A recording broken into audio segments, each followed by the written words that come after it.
So guys, ito yung ating OCAS na air fryer. So meron siyang kasamang pinaka parang paper niya. Ghibli lang yan, kasama sa box yan. Lagay lang natin itong pinaka screen niya, no. So yan, nakalapat lang siya dyan kasi meron siyang parang sagkuan dito. Tayo po natin yung ating fries. Yun ang una nating testingin. Or yung ating ilulutong yung ating french fries dito sa ating OCAS. Okay, so ganito yung pinaka-plug kasi niya. So wala tayong kasamang pinaka-adapter para dito, para may pasok natin sa mga regular plug natin, So kailangan lang natin yung pinaka-socket niya. Bili kayo pang yung mga pang universal na yung itong klase, yung madami siyang size or madami siyang pasok niya or mga butas para sa kanya. Para may pasok natin. Ayan, ito yung pinaka-plug niya pag nakapasok siya. Ayan. So wala siyang kasama, talagang siya, kakaiba. Ayan. Make sure natin na pasok lang siya para at least sa mga ganitong regular plug, ayan, may lagay natin siya dito. Nakailaw na siya, no? Tapos teka lang. So ito yung ating price. Lagyan natin dyan lang dyan.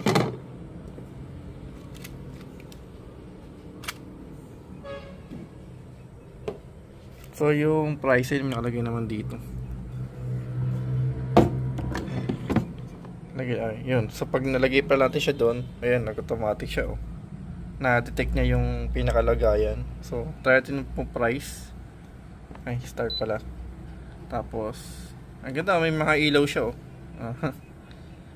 para kang naglaro lang ng dito, laruan. Tapos price, tama ba?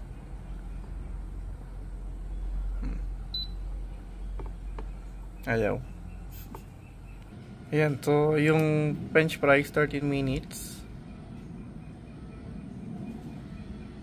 Ayan, nag-automatic na siya, nag 190 degree na siya, Ito, umilaw na siya.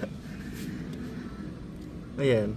So automatic naman pala siya, basta na-click mo yung fries, ayan, 190C, katulad na sa kanyang user manual. Ayan guys, umilaw na siya. Ate, kita na parang nagme-melt na siya, Okay, so hintayin lang natin kasi ang nakalagay ito 13 minutes masyado matagal yung kung mag-play pa tayo ng 13 minutes. Pero ngayon, gumagana siya. So hintayin lang natin siya pagka after 13 minutes,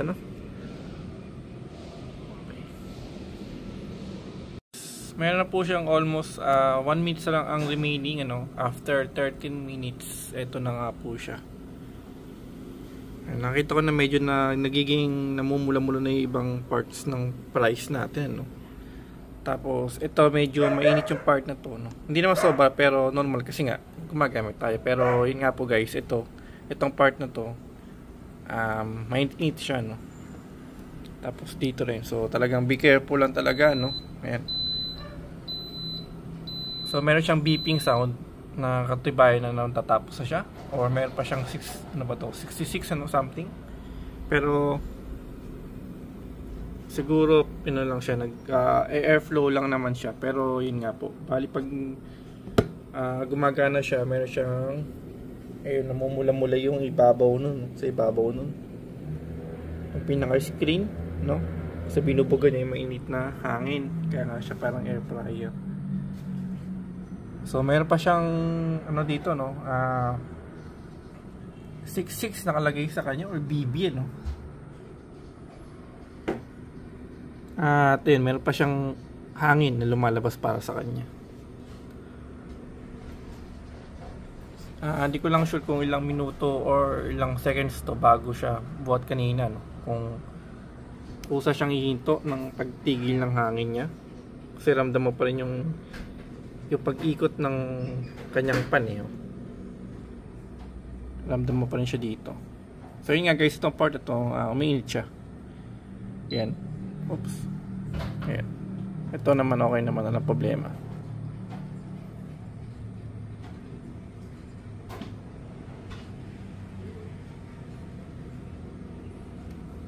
Yan, meron siyang hangin, Ayan. May hangin pa siya. So ayan yung price, no?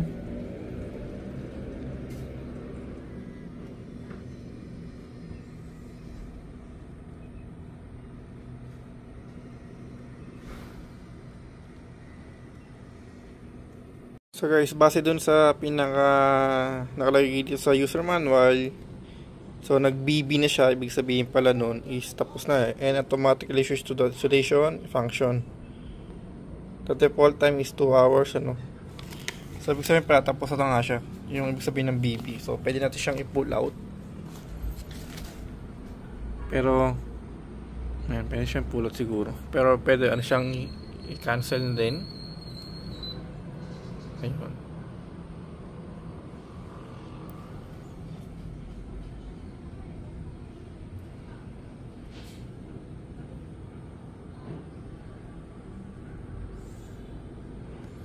Okay, subukan natin tanggalin na. Ayan. Actually may hangin pa siya. Mahangin pa dun. Pero may tuna. May tuna yung indicator niya, no? Ito na yung price.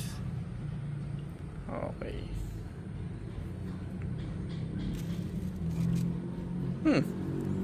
Actually crispy nga, oh. Ayun, oh.